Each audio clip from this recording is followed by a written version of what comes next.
Good Friday afternoon to you, 4 o'clock time for Sports4CLE. Thanks for joining us. Hope your weekend is off to a good start. Browns getting ready to wrap up the regular season in Cincinnati against the Bengals, game that doesn't have any implications regarding the playoffs. Bengals out, Browns locked into the 5th seed in the AFC playoffs. Some roster news today, though. Anthony Walker placed on injured reserve, means he's got to be there 4 weeks. You do the math relative to the playoffs. Sam Kamara signed to the active roster from the practice squad. Also listed as questionable for the game against the Bengals. Corey Bojorquez, Marquise Goodwin, Jordan Kanasic, Elijah Moore out. Amari Cooper, Mike Ford, Dustin Hopkins, Greg Newsome, Juan Thornhill, and Anthony Walker. Bengals are set to play at least a decent amount of their starters, including Jamar Chase. Myles Garrett will be sitting out this game. Kevin Stefanski talked about who's in, who's out against the Bengals. Without a doubt, yeah. I mean, they have their plan. Obviously, that's up to coach and what he does. But for us, you know, we feel really strong about the guys that we're putting on the field, and we're excited about the opportunity. And it's football, so you want to win. Jim, I know you don't want to go through the list, but do you know if Myles is going to play Sunday? This Sunday? Unlikely. Yeah. Yes. Yes, he's going to play. Yes, he's going to sit out. With that, let's welcome in Brad Ward from the Orange and Brown Report, the All Eyes on Cleveland podcast. Brad, there's no need to get everybody as healthy as possible, which, given the circumstances of this season, is kind of laughable. With Anthony Walker going on IR, it's now over 30% of the Browns' salary cap that is on injured reserve. Yeah, it's pretty remarkable. It never stops. But this is their mantra, right? Next man up, and you know, Taki has really stepped into a role. He wore the green dot a couple games ago, and then you've got JOK playing a lot more snaps. So they should be okay at linebacker as long as they don't take another key injury there. Anthony Walker's leadership is certainly a huge thing that you're going to lose, right, in the locker room there. But they will have to step up again, and other guys will have to step up as well and play additional snaps. The list there of the guys questionable, you know, Mike Ford is one that is a guy you probably would have liked to have played at corner this week, right? So him going down with an injury might force a starter into additional snaps. That's one that strikes me as significant because he would be a guy that you would probably look to play in this game at corner. Yeah, and there will be guys, you know, Kevin Stefanski said it earlier in the week, there's going to be guys we don't plan on playing that have to be ready to play in the event something like that happens. So we get to look ahead. You know, players can't look ahead to the playoffs. We can certainly look ahead to the playoffs. AFC quarterbacks in the playoffs, the confidence level that they have on them. This is from Get Up. Listen to Ryan Clark, former Steelers defensive back. I agree with Marcus when you're talking about Lamar Jackson in this season under Todd Monken with those skilled players. And I believe that Joe Flacco belongs on this list. When you see what Joe Flacco has done in Cleveland, the way that they play complementary football defensively, offensively, running the football, getting into play action pass, and also Joe Flacco playing absolute YOLO ball because he was sitting on his couch before getting here. I think he's a guy that could be at number 4 and someone you don't want to play in the playoffs if he gets hot, especially with the defense that could be suffocating. So to me, it's Lamar at 1, Joe Flacco at 4. You look skeptical, Graziano, when he said that about Flacco. I am. I think the YOLO ball in the playoffs is a little bit dangerous, and we're talking about confidence, right? Like we're talking about like who we feel the best about. So Brad, I kind of like that. You only live once, ball. That's you know, that's perfect for Browns fans. It is, and it's perfect for Joe Flacco, right? In this scenario, like he doesn't have anything to lose, and you know, it's hard to think that that's a way to approach the playoffs, but it is working, right? So when he first came, I've said this before, I didn't expect him to elevate the ceiling of this offense the way he has, but what he has done and his ability to make defenses guard every blade of grass because of how aggressive he's been throwing the football. just makes their ceiling so much higher, because now you're dealing with a defense, suffocating defense, maybe the best defense in the NFL, and probably the best defense in the NFL, and an offense that suddenly can do what they did against the Jets and hang 30 points on you if they get hot one day. So they are extremely dangerous because of that approach from Joe Flacco. Yeah, and you know what? He's a guy that's been there. He's not going to be tight. Historically, keep in mind, C.J. Stroud may be a guy that was there. Historically, rookies don't do well. Their first young quarterbacks don't do well. Take a look at what Trevor Lawrence. They came back and won that game, but he threw 4 interceptions in the first half of that game against the Chargers before the Chargers melted down. All right, this from the Bleacher Report. X factors for Super Bowl contenders. They consider the Browns one of them. Their X factors: offensive tackles, Jerron Christian, James Hudson. They rank 81st and 80th among 84 qualifying tackles PFF has graded this season, according to Sports Solutions. Hudson had 7 blown blocks in pass protection Week 16 against Texans. Christian had 6 in the same game. They can't have that kind of day against the best teams in the AFC. I can't argue with them saying that, but your tackles are what your tackles are. And one of the things that should be appreciated about Kevin Stefanski, they've worked around all that, and they've worked around guys like that. Yeah, ouch on the 81st and 80th, right? Yeah, absolutely. That's not what you're tough. looking for, Brad. Not ideal. They're at both tackles. They're in the 80s, 84 being the worst. Now, Jerron Christian, I thought has done an admirable job this season. And James Hudson is better as a run blocker, but he's played better in the Jets game, right? They both played better in the Jets game, I thought. Listen, you are going to need to help these guys against elite defenses. And Kevin Stefanski and Bill Callahan have gotten so creative with Joe Flacco back there in using pulling guards and traps and things like that on pass plays and run action to buy him time, short rollouts, longer rollouts, but they're getting him time to set up and throw the football. In fact, in the Jets game, he had all day to throw. So although their play has not been elite, as it's very evident there by their rankings, the Browns have found a way to work around it. And kudos to Kevin, another reason that he probably deserves Coach of the Year. Yep, and we get tied up in these rankings and ratings and grades. They're winning. Bottom line, the only thing you're trying to do is win a football game. All right, let's head to the voicemail of Truth and Reason for the first time today. Hey, this is Steve George down in the Dayton, Ohio area. Been a Browns fan since 1952. What is the Chubb contract looking like? Because I'm hearing some things about that possibility of him going. I can't fathom that. I think he's the Browns all the way, so hopefully we get that deal. Okay, go Browns. Don't bark, just bite.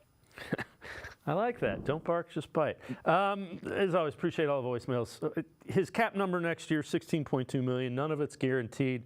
A lot of dead cap money in that. It's last year of his contract. I would expect, if they expect him to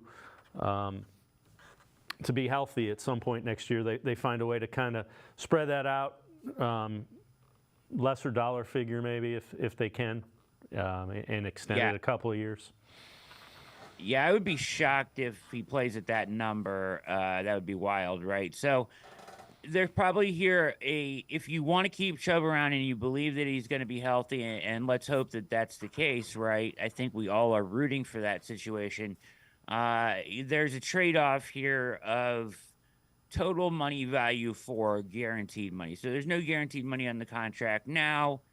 And I think that you could trade off the total amount for maybe some additional years of guaranteed money if you are looking to keep him around long term, and let's hope that that's the case. But certainly he won't play at that $16 million number next year. Yeah, and I think they try to find a way to keep him because they do value him without question. Kevin Stefanski and Andrew Berry have said that all the time.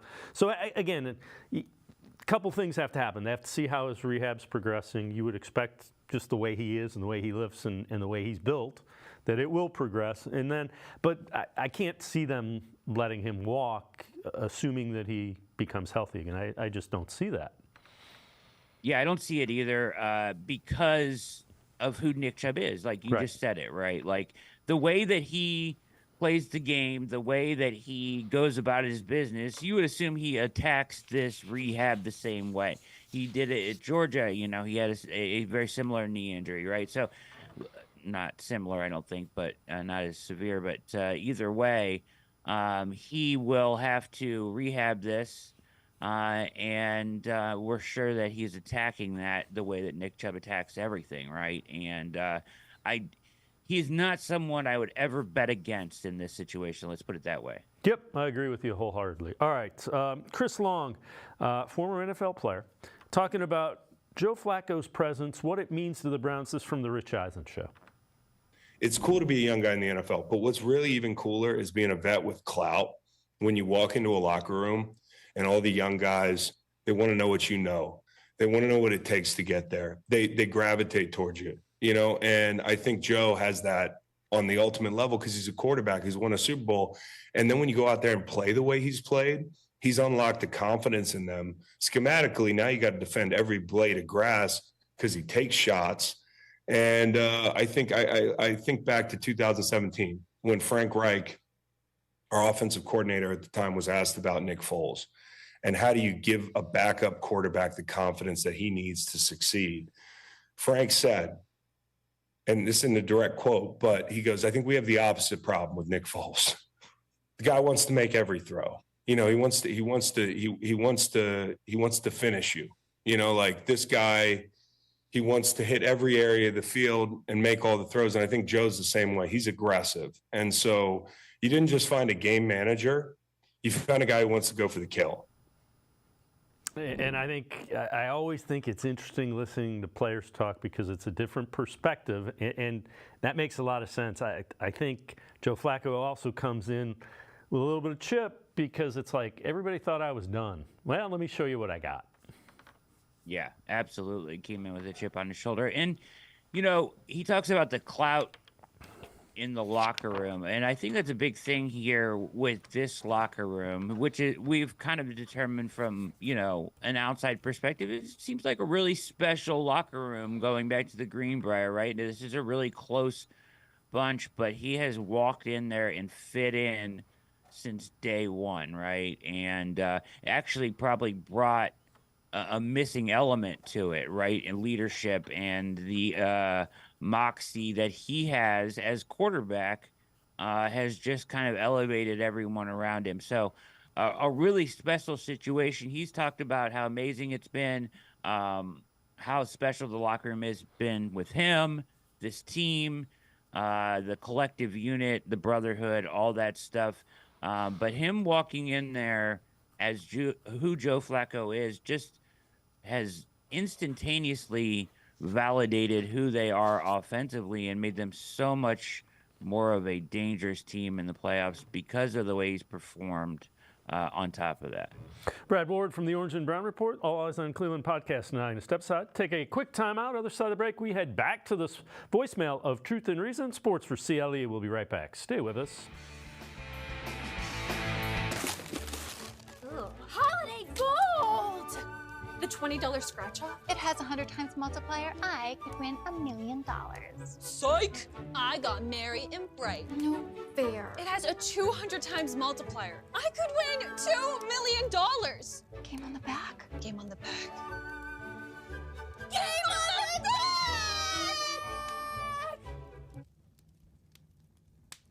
Game on the back! Game on the back! Game on the back!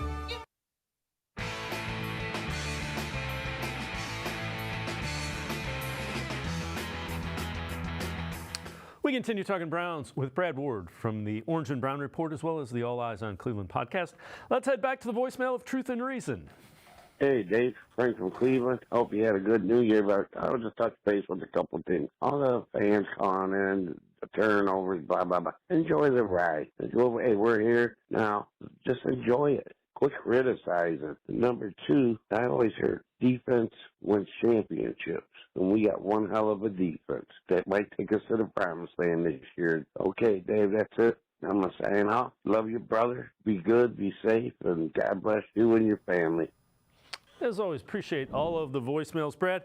You know, that's the one thing we haven't been to the playoffs very often. This is a crazy year because of all of the injuries and all of the guys that are not there and who's leading things.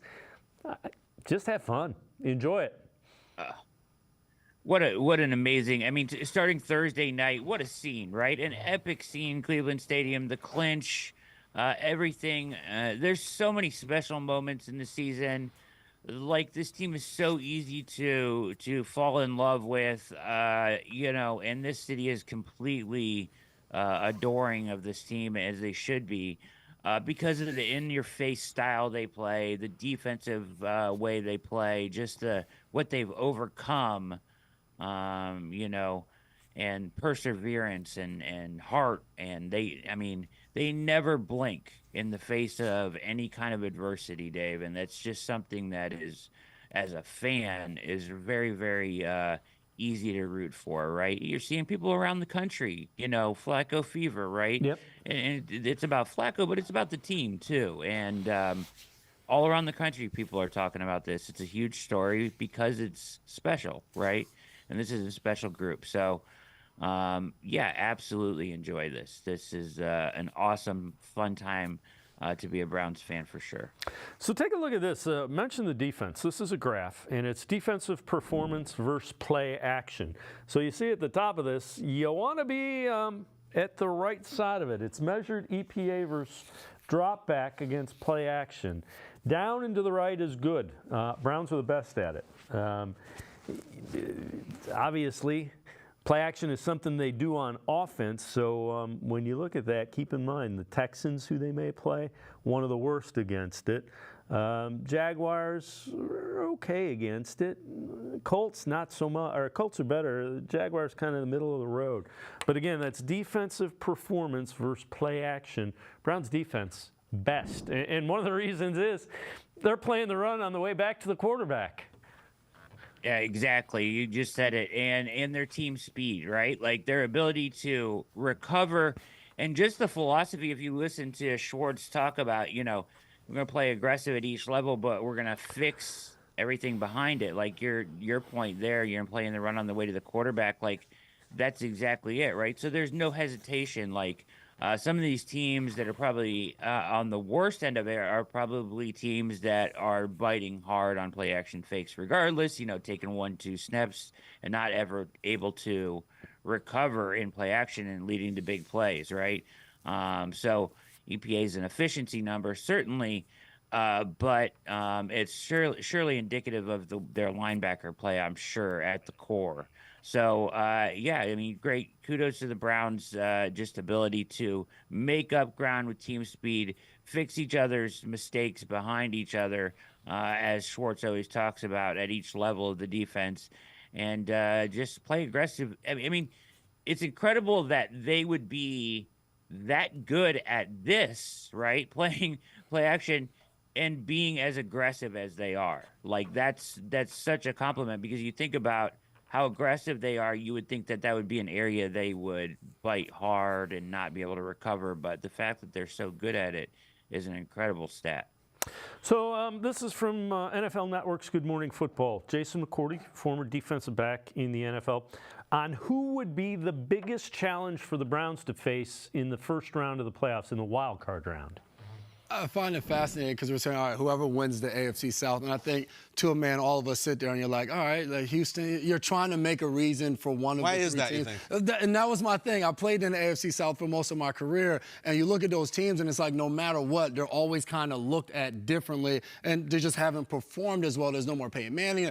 But I do think it is Houston. I think with C.J. Stroud, I think the young guns kind of what they're representing, if they can get hot, they win this game. Stroud was injured for a little while. He's now back. If he can get back to where he was playing, where we were talking about him as a possible MVP of this football season, I think Houston could be the ones to kind of shock everybody, especially if they wear those red jerseys. But come on now. It's tough in the AFC South because you look at Jacksonville and the way they've been playing, it's so hard to say Jacksonville and the word dangerous in the same breath. And with the Indianapolis Colts, as much as we like Gardner Minshew, I do think there's that possibility where the consistency isn't always there. And I think you're kind of left with process of elimination. Well, yeah, it's the Houston Texans. I like DeMeco Ryans. I like C.J. Stroud. So that's the team I would say out of those three.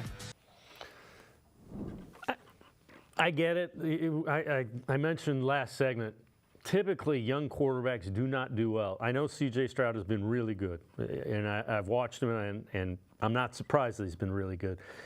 Let me ask you, who do you think is the toughest matchup for the Browns? And I've played all of them, so Jim Schwartz has had a look at all of them. Hasn't got a look at C.J. Stroud because he missed the game. Yeah, that's the unknown here, right? And because they didn't play Stroud, they played C.J. Beathard. I probably would least like to see the Texans, like you said, although the Colts are scary to me as well, just because of Shane Steichen's ability to scheme stuff up. I mean, he has been kind of a mad scientist this year offensively. And they gave us fits, right? Or they give our defense a hard, tough game, and we had a tough time stopping them. So, and it would be on the road again. So, those two, I'll leave it at this. I mean, out of the process of elimination, I would rather most play Jacksonville. I think at this point, you've got they're kind of spiraling downward, and Lawrence's shoulder, he has an AC joint sprain, right? So. In his shoulder. So I think that's the team I would most like to play. The other two I'd like to stay away from, but I think the unknown of playing Stroud and how explosive he has been, I think makes them the team I would least like to see. Yeah, when I look at all three of them, you can never assume anything. I like the Browns' chances defensively against a scheme that Jim Schwartz has seen, because Jim Schwartz seems to be, I mean, look at it. First drive against the Jets, it was like, ooh, this is going to be a long night. And then it's like, yeah, it's going to be a long night for the Jets offense. Yeah, the adjustment, his ability to adjust, his ability to, switch up his game plan after just one drive. I mean, yeah, it was a long night for the Jets offense for sure. I agree with you 100% about what he puts together game plan wise. What he puts together game plan wise will be so critical for the Browns' success in this, 1 week at a time playoff scenario, right? Like, we have seen teams make it deep into the playoffs before because their defensive coordinator can come up with the 1 week special game plan that takes away something and shuts down an elite quarterback. And I surely think Jim Schwartz has that capability. So you think the Colts would be the toughest, Dave?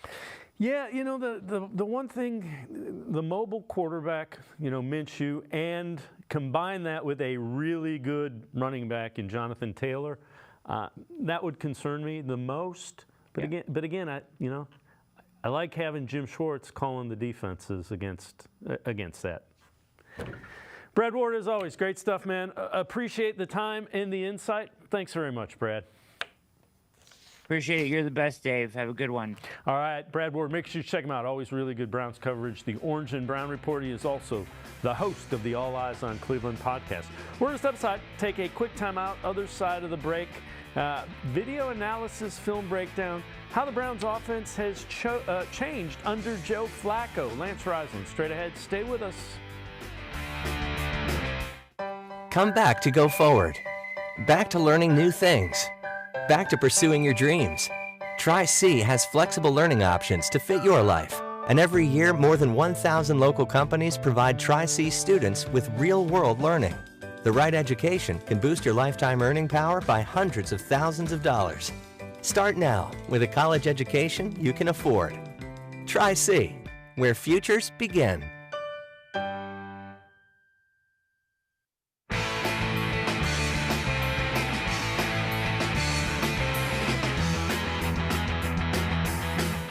We continue talking Browns on Sports for CLE. Browns getting ready to wrap up the regular season against the Bengals in Cincinnati on Sunday. Game that doesn't mean a whole lot. Browns know they'll be the 5th seed in the AFC playoffs the following week. Let's welcome in Lance Reisland, film analysis video breakdown. And Lance, the idea here, let's talk a little bit about Joe Flacco and what he how this offense changes with him. It has been a pretty significant change. Well, you got a number of things. First of all, I think Stefanski has done a great job of taking what he does and kind of marrying it to what Flacco does well. He was trying to do that with Watson too, but what you get in Flacco is you get what, if you look at a Kirk Cousins, you get what Kevin Stefanski really wants to do. He wants to run that boot. He wants to run that naked in that boot off the run game. He wants to get an empty. He wants to run some option routes. He wants to run some high-lows. He wants to be very multiple with personnel groups, 12, 13, 21, 10, empty personnel. So he wants to do a bunch of different things. But this is his traditional quarterback, the guy who is going to set up, if you look at some of the things that he's doing. But I tell you what, the concepts in terms of high-lows, the levels, concepts, things they're doing are the same. They're just protecting Flacco and helping him out and playing to his strengths. And that's a credit to Stefanski and his staff, allowing Flacco, Flacco's thrown for 1,600 yards in 5 weeks, and he's just playing at such a high level. And I think it's because Stefanski doesn't have to adjust. This is kind of in his wheelhouse, what he likes to do. Yeah, and it matches perfectly with what Joe Flacco does well. All right, let's take a look. First clip, take us through this, what you see here. So here's what you got. So here's an example of what Flacco and what Stefanski has done for Flacco. So this is the boot concept, the touchdown to Cooper. But the touchdown is not even there. You can see what he's done. So usually on their naked game, off their boots and waggles, they'll run it with no protection. So you're seeing here that they got the guard out in front. They also have Njoku, who's going to be the first level of the levels concept. He's going to chip that end. So usually with Stefanski, if he has a mobile quarterback, he'll leave that end alone. And he'll rely on the fake and the quarterback's athleticism to beat that end. Well, that's not going to happen with Flacco. So what they do is they chip the end, they bring a guard to help the linemen up front. And one of the keys for those linemen is that Flacco has brought stability to both the run game and to the pass game. The linemen know where he's going to be. They're not improvising. They don't have to worry about him getting outside of where he's going to be, and that helps. And as talented as Watson is, he's going to do a bunch of off-script, improvised things that make it really tough on the linemen. These linemen know where they're going, and it helps in pass protection. The other thing, and when we look at the next clip, the other thing that we've talked about, kind of taking what's there. Take us through this next clip and what you see here. So this is just simplicity, right? So you got first down. He goes through his reads and he checks it down. Now what he does on these check downs, he does it with Njoku a lot too. He throws a catchable early ball, and you're going to see the Rams, the second level, the linebackers, they're going to bail, and he knows they're bailing based on down on distance, and he just checks it down really, really fast here to four. And what he does by getting it to him early and accurate, he allows him to run after catch. He doesn't have to reach for it. He doesn't get the ball late. He gets it early based on pre-snap coverage and pre-snap reads, which kind of ties into how being a veteran quarterback. He knows by this drop and with the shell he's getting in the back that this is going to be the open guy, and he gets it to him early. And this is what he does. This is simplicity, right? Play action, set up in the pocket, deliver the ball, good run after catch, you get a first down. This is what he does very well. He's doing a very good job of just being simple and taking what he gets. Yeah, it's a 4-yard completion and 11 yards after the catch on that particular play. This next clip, take us through this and the concept that you like here. Well, here's what you got. So I really like, so everybody talks about the deep ball, and there's a couple clips here that shows deep ball, but what he's really brought, in my opinion, is this 15 to 25 to 30 range where he can hit these routes. So this is you're going to see the Rams. You're going to see Cooper run what we call a bang 8. So it's a skinny post, and it's run really, really quick. Top of the thing. Now, what you see from the Rams is the Rams are going to drop that safety, which means they're in a zone, a one hi-hat zone, and it's a very small window. And you're going to see Flacco. He knows it, puts his foot in the ground and throws just a laser beam to Cooper. But what you see with him and Moore and Njoku is he's getting the ball in this 15 to 20-yard range, and we like to call chunk plays. It doesn't mean you have to be perfect. The Browns don't have to go on these 12-play perfect drives. These are chunk plays, which these 6 to 8 play drives, which is why they're scoring points, because it's hard to score if you have to go 12 plays. So this is what he's done, the deep ball, but more importantly, this intermediate ball. He's brought just a ton of action for the Browns. Yeah, it also seems like they're doing more in the middle of the field than they have done as well. Take us through this next clip. Well, just like you're saying here, so this is just a simple curl flat. Everybody runs it. So you got there's a guy in the flat, and then Moore's going to run a curl route. This is a deep curl route. This is a 16 to 18-yard curl route. And again, Flacco understands that guy's moving outside. He delivers on time. So it's, again, a chunk play. So he throws it from the 40, and the ball is caught almost at the 10-yard line. And that's just a big, long, you got to have great arm talent. But again, not a hard concept. Everybody's terminology is different, but this is the curl flat. The high school runs this, college runs this. This is not a hard concept. But if you're going to run it this deep, you got to have a lot of good arm talent. And going to your point about throwing in the middle, you've got to have a lot of confidence in your quarterback to throw in the middle, because you've got to be aware of the underneath coverage and where those safeties are over top. So complete coverage, complete confidence in what Flacco's doing here. And he just throws the ball. He's got such arm talent. He gets the ball A to B so well.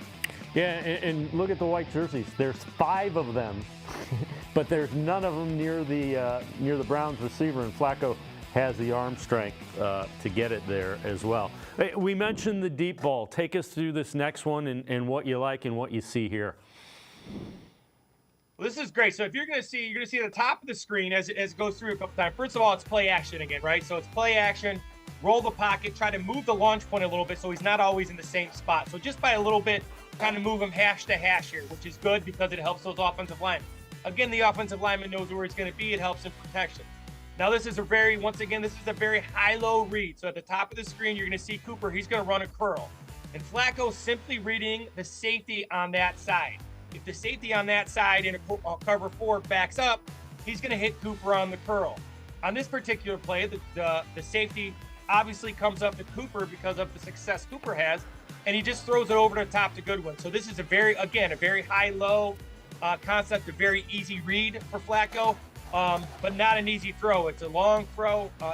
His long ball is so accurate and so catchable. Throws it at a great altitude in terms of being able to catch it coming down. So again, just a high-low read on the backside safety. Whatever he does, you throw opposite, and people are going to benefit from success of Cooper over the top. Yeah, the other thing you're seeing is every area of the field is in play with Joe Flacco's arm. We've seen that there.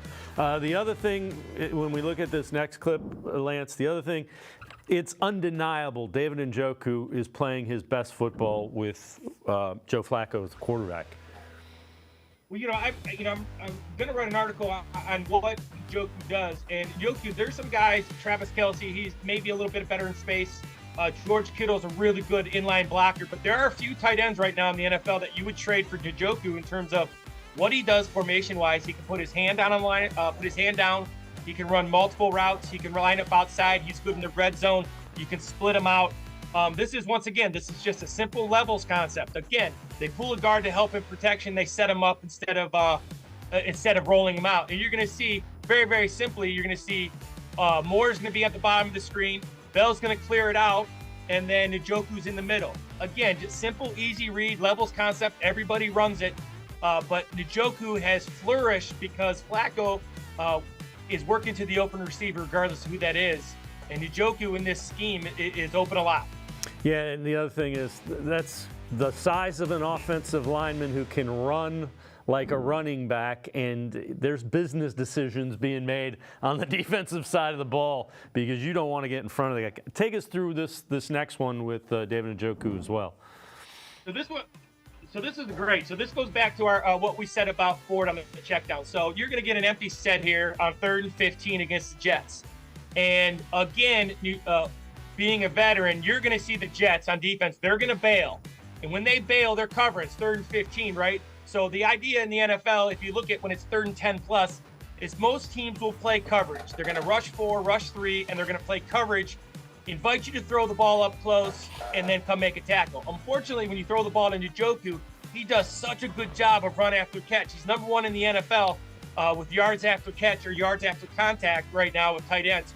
He's so talented. But what makes the play is Flacco gets it to him early. And when you get the ball to these receivers early, it gives them time to work. Not only is it early, but it's accurate. So he doesn't have to fight the catch at all. It's easy to catch.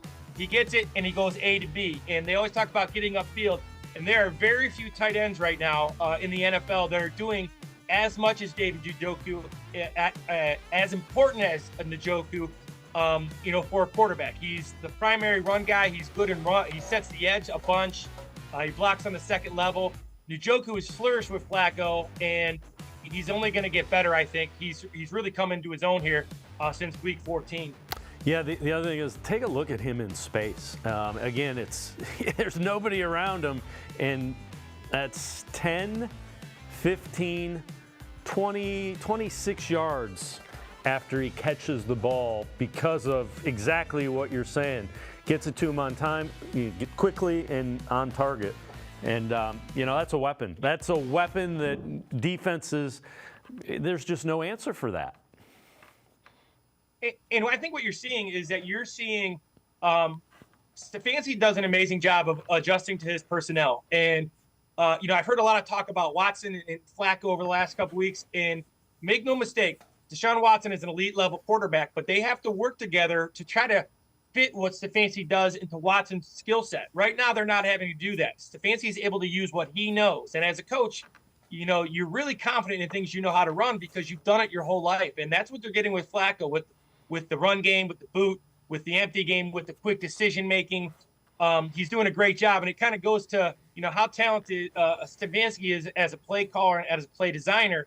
Browns are in good shape, and I think they're going to make a run here because they have the pieces, especially late in the year, that are important. They can run, they can stop the run, and they got some guys who can make some plays. So Njoku being one of them. So I look for the Browns. Browns could make a run here. As always, great stuff. Appreciate the time and the insight. Thanks very much, Lance. As always, thanks for having me. Lance Reisland, make sure you check him out. Always really good film breakdown, video analysis. This one on Joe Flacco and what this offense under Flacco will look like and does well. We're going to step aside, take a quick time out. We continue talking Browns. Sports for CLE. We'll be right back. Stay with us.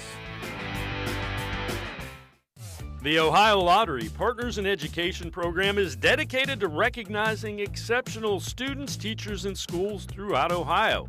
Scan the QR code on screen to nominate students and teachers as Academic All-Stars and Teachers of the Month. They must be currently enrolled or teach in grades K through 12. Is your K through 12 school developing students' literacy skills to achieve success in reading? If so, you can nominate your school for the School of the Year. Students can win $100, teachers can win $500, and schools can win $2,500. Scan the QR code, fill out the forms, and nominate deserving students, teachers, and schools today. The Ohio Lottery Partners in Education program takes pride in honoring exceptional students, teachers, and schools across Ohio. Submit your nomination today. It's fun, fast, and free.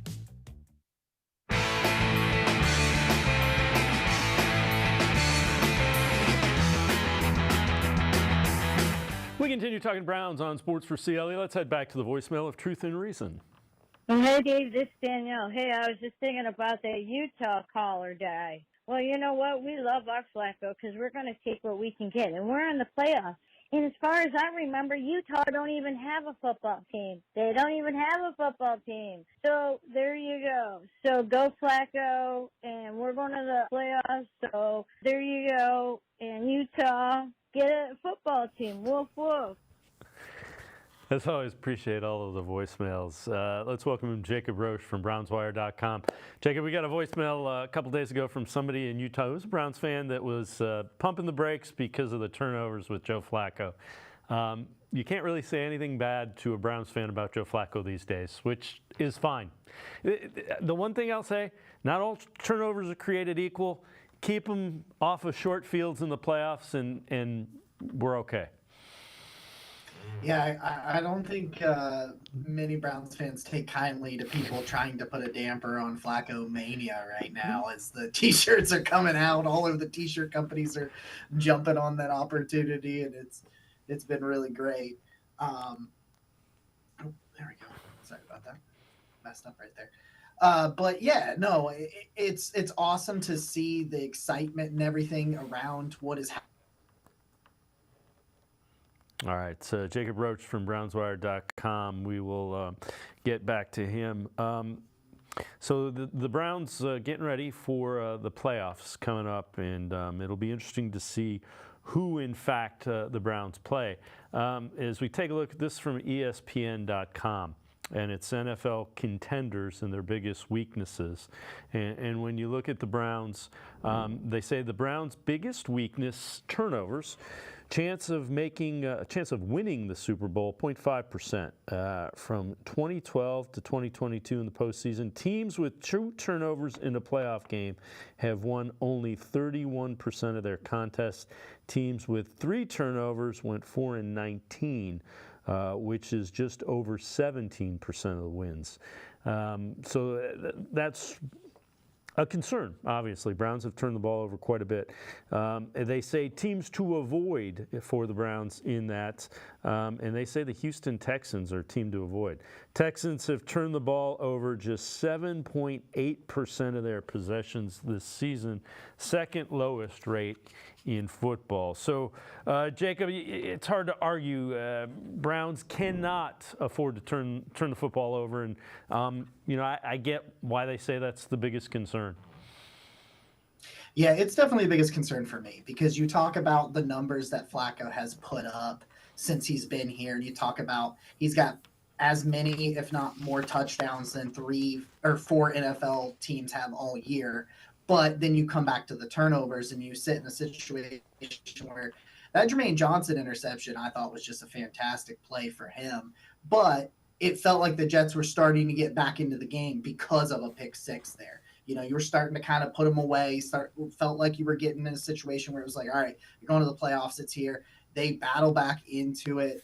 It helped the Bears. They had an opportunity to go up on the Bears and then turn the ball over there. And it's just the untimely situations. It's going to happen. You're going to have turnovers, but this is a team where they're finally able to overcome some things because of the way they're playing. And you just don't want to give other teams more opportunities to just claw back into games they don't even deserve to be in. And I think the Browns have done that in the last 4 games. And it's just kind of like, hey, the Jets showed you, a good defense can capitalize on these mistakes. And just, if they play their brand of football, they've said it. I don't fear any team in the NFL right now if they play their brand of football. But if their brand of football continues to give turnovers in short fields, that's where this defense can't be, dominant. If they're getting already in the red zone, it doesn't matter if they let up 0 yards on that drive. They've already got a field goal. So just the costly turnovers and the big opportunity, the bad moments to have them, man.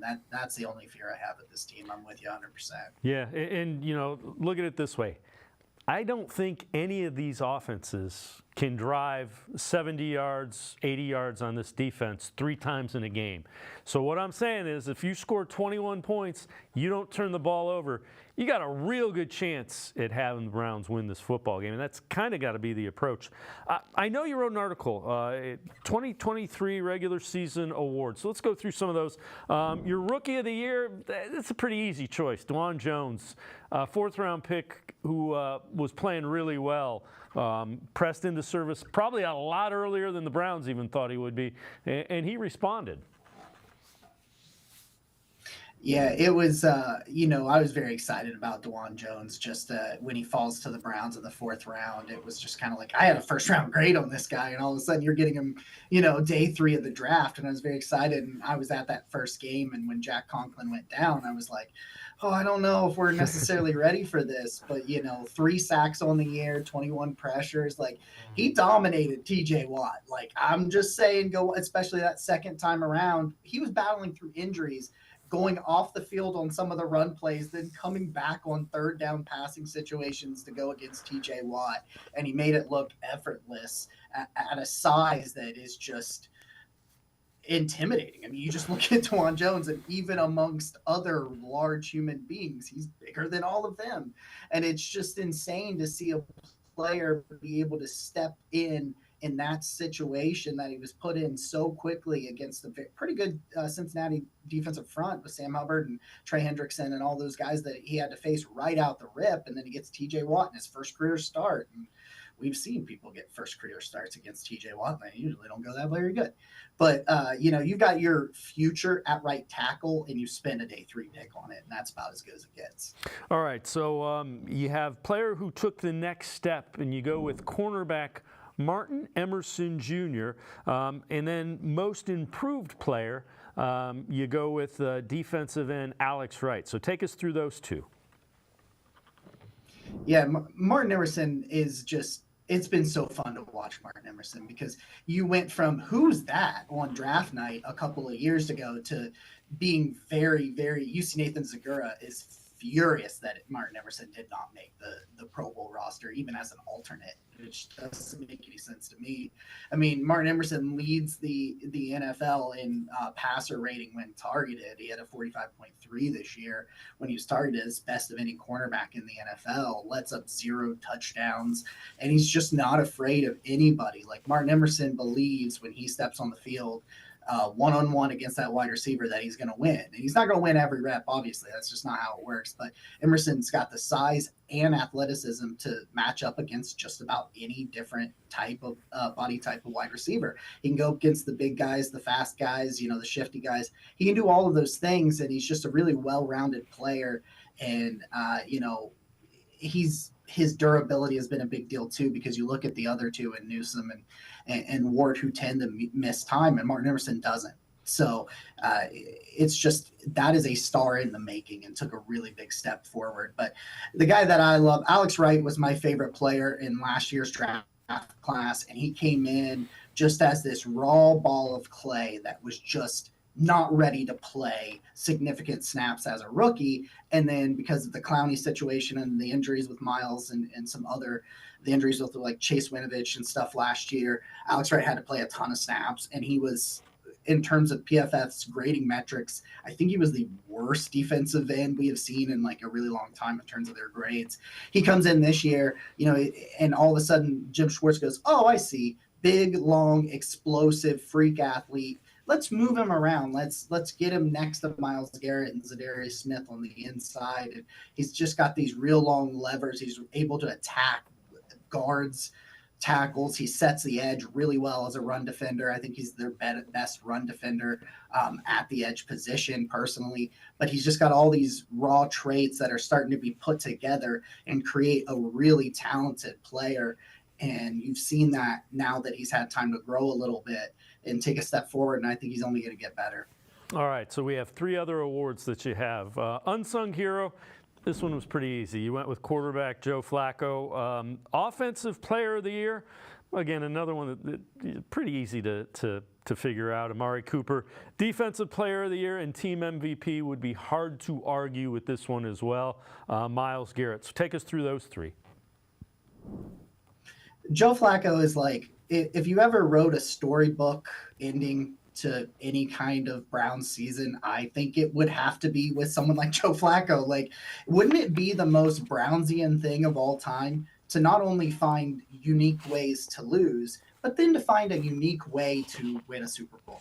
Like, if you were, you know, they're not going to do it normally. That's just not what this franchise does. So a former rival who still looks a little weird in brown and orange every once in a while just walks off his couch, middle of November, comes in to a season where we're like, maybe we'll fight for the playoffs and maybe we can grind out a 17-13 wild card victory or something like that, to, oh my goodness, I see a path to a Super Bowl here with Joe Flacco. And it's just like they're in lockstep, him and Kevin Stefanski. It just was a beautiful marriage from the beginning, from the word go. And I just think it continues to grow each week.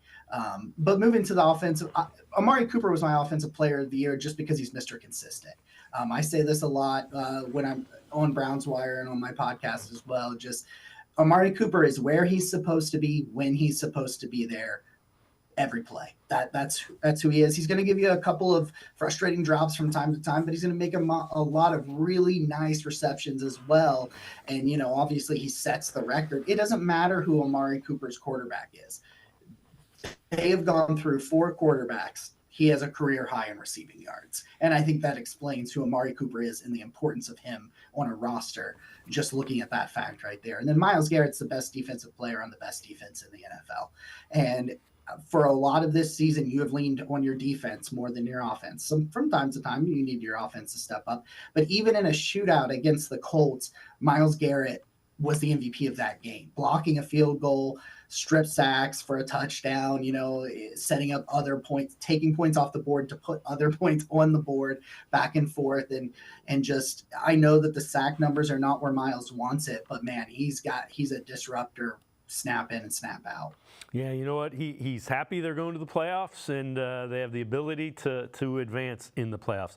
Jacob Roach from BrownsWire.com, and I'm going to step aside, take a quick time out to other side of the break. We continue talking Browns, looking forward to the playoffs. Sports for CLE, be right back. Stay with us. Ooh, holiday gold! The $20 scratch off? It has 100 times multiplier. I could win $1 million. Psych! I got merry and bright. No fair. It has a 200 times multiplier. I could win $2 million. Game on the back. Game on the back. Game on the back!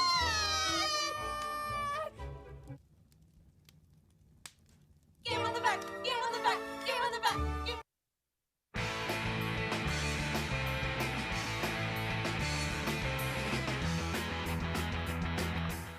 We continue talking Browns here on Sports for CLE with Jacob Roach from BrownsWire.com. Former NFL defensive back Jason McCourty, which team he thinks would give the top seed in the AFC, the Ravens, the most stress if they faced them in the playoffs? Give me the Browns hat. I'm going with the Browns. I'm saying right in the division. I'm going with smoking Joe Flacco. He is a guy that used to be the quarterback of the Ravens. And I just think the way the Cleveland Browns are playing right now, Flacco's throwing the ball 40 times a game, but he is getting it done. And then on top of that, have you seen their defense? Myles Garrett leading the way. They have been so good. So for the Baltimore Ravens, you look at this AFC side, you're like, all right, the Miami Dolphins, they could possibly be the 2 seed. It's like, well, no, the Ravens just beat up on them. It's like the Chiefs, well, no, Mahomes, and they haven't quite figured it out. The Cleveland Browns are a team that they just seem to be getting better and better each and every time. Kevin Stefanski has done a great job with them. I'm rolling with the Browns. You know what? Give me that. Yeah, Jacob, when you think about it, the Browns have beaten the top seeds in each of the conferences. They're the only team that's beaten the Ravens and the 49ers. And they've done it with different quarterbacks, and they're playing with a different quarterback in the playoffs. Yeah, it's like they beat the top seed Ravens with Deshaun Watson, and he had a broken bone in his throwing shoulder when they beat him, which is just ludicrous to think of because we've heard of those things happen to the Browns, but never in favor of the Browns. But it's really interesting because you're looking at a defense that is playing as good as it's played all year, and Kevin Stefanski said there's a good chance that Ogbo Okoronkwo will play this Sunday against the Bengals and getting himself back, and he was talking to Cam Justice about how he thought his season was over. So this defense, who's really led the charge all year, is potentially getting back to better strength. I know they lost Anthony Walker today to IR, but getting one of their pass rushers back that has really been a big part of it earlier in this year, they have shown, even prior to this year, that they have been a tough matchup for Lamar Jackson and the Ravens. Even with Joe Woods the last couple of years, they've had a pretty good understanding of what Lamar likes to do and what he doesn't like to do, and how to kind of limit him and bottle him up and kind of limit those explosive plays that Baltimore likes to do. So like Kevin Stefanski, he's seen them a ton. He's seen a lot of what they've got. And obviously they've added Dalvin Cook, but the familiarity, I think they match up really well against this Ravens team in the playoffs, especially as the Browns kind of found a little bit of a run game last week against the Jets. If they can figure that out and lean on a run game and this defense, they're definitely a scary matchup for the Ravens. Yeah, if you're going to beat the Ravens, you better match their physicality, and the Browns are definitely a team that can do that. All right, another former NFL player, Chris Long, on the keys for a deep playoff run in his mind. This is from the Rich Eisen Show. They have a -7 or -8 differential. Rich, if you go back the last 10 years and look at the Super Bowl, there's only 2 teams, I think, that got there with a minus turnover differential, you know, and so that's the thing that they have to clean up. That could be born out of, though, having DTR and PJ Walker, right? Starting a ton of games throughout the year, too. So my last question as a follow-up is, you mentioned Foles. You won it all with them. You think the Browns can win it all? What do you think? They can beat anybody in the AFC. They can beat anybody in the AFC. And if you look at turnover differential, to your point, I had the same thought. But if you sort it for last 3 games, they're still not great. Okay. You know, and Flacco throwing picks sometimes, and some of the turnovers they've had can be the thing that get in the way of that. But if they have a plus turnover differential during the playoffs, I put them in a group of 4. Okay, I put San Francisco and Baltimore in one group. You know, if you want to include 2 other teams in that group, I think the Bills and the Browns are 2 teams that can do the whole thing. But the caveat is, if you look up in January and they're -5 in the playoffs, don't come to me and say, well, you said the Browns could win it all. And again, Jacob, there's a lot of the one thing is, historically, Joe Flacco hasn't turned the ball over later in his career in the playoffs. You know, he has 25 touchdowns, 10 picks. Of those 10 picks, 3 of them were in the first 2 years he was in the playoffs. He has taken care of the ball better in the postseason. And the year he was at Super Bowl MVP, 11 touchdowns, no picks. Yeah, that was a truly awesome run from Joe Flacco. I can remember it like it was yesterday, and somehow it was like 12 years ago. So don't think about that if you don't want to feel a little bit old. But it's just, that run was so special. And if he can find a way, imagine this team if it doesn't turn the ball over. I mean, that's what, to Chris Long's point there, is it's just like I said earlier, the Jets felt like they were about to get back into the game because they turned it over for a pick 6. The Browns gave them a touchdown, and it's just, this team is explosive as of lately with Joe Flacco on the offense. And if you are taking away turnovers, and you're just, even if you're cut the turnovers in half, like, you don't even have to eliminate them completely. It's just, you know, Flacco's thrown these timely interceptions in the red zone, some things like that, and just putting the defense back on there and kind of wears them down. And it's just, yeah, turnover. I've said it all year. I've said it on this show many a times, man. Turnovers can doom this team in, but if they do not turn the football over, they're as good as any team that is lining up. I'm not afraid with anybody in the AFC. Baltimore's maybe the one that is a little bit frightening, but if this team doesn't turn the ball over, it's just, it could be special. All right, so we know that the Browns will play on the road against the AFC South champs. So that'll be either the Jaguars, Texans, Colts. All 3 still have a shot at it. All 3 playing this weekend. When you look at the first-round matchup, which one of those concerns you the most? Which one would you be best with being the first-round matchup? The one I think that concerns me the most is the Texans because of C.J. Stroud. You didn't play him with C.J. Stroud, and I know a rookie quarterback in the playoffs, they don't have a great track record, and against this defense, I think you could probably take care of C.J. Stroud and the Texans. But in my opinion, of the three quarterbacks, he's the one that's playing the best right now, especially if you take out, he misses a couple of weeks with that concussion, but then hits the ground running last week like he never missed any time.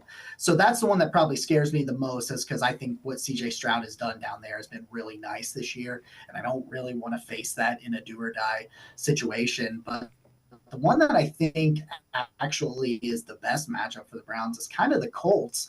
And the reason I kind of lean that way is I think this defense wants retribution against that team. I mean, they let up. That was one of the defense's worst performances this year against Gardner Minshew on the road. And I think they would like a do-over. And I know the Browns turned the ball over, and that helped change the score a little bit. But, that was one of Myles Garrett's, very kicking the door down for Defensive Player of the Year performance, but everybody else around him was kind of so-so. And I think if you're looking for extra motivation between those three, I think the Colts has that extra motivation. And if Trevor Lawrence gets healthy, they may get Christian Kirk back, which makes them scarier than the Colts. And then it just puts, I really don't want to see the Texans, but I'd be pretty happy with the Colts if I had to pick. Yeah, the only thing about the Colts that concerns me, Gardner Minshew, mobile quarterback, Jonathan Taylor healthy, big talented running back. So again, none of the matchup, you're not saying, oh, give me that one. And you know what though? When you look at it, the AFC South has not been a great division. So there are no easy games left, I guess is what I'm getting at. Yeah, and you beat all three of them, which I think means something. But I think it's interesting to note that Kevin Stefanski is 10-0 against that division in his career. All good things, and we'll know for sure next week, starting Sunday night. We'll know when they play, who they play. So Jacob Roach, as always, great stuff. Appreciate the time and the insight. Thanks very much, Jacob. Thanks, guys. Have a great weekend, everybody. All right, Jacob Roach, make sure you check him out. Always really good stuff, brownswire.com. It's going to do it for this edition of Sports for CLE. We will see you back here Monday at 4 o'clock. We'll know who the Browns play, when they play. We'll talk about it Monday at 4. Have a great weekend, everybody. See you Monday at 4 o'clock on Sports for CLE.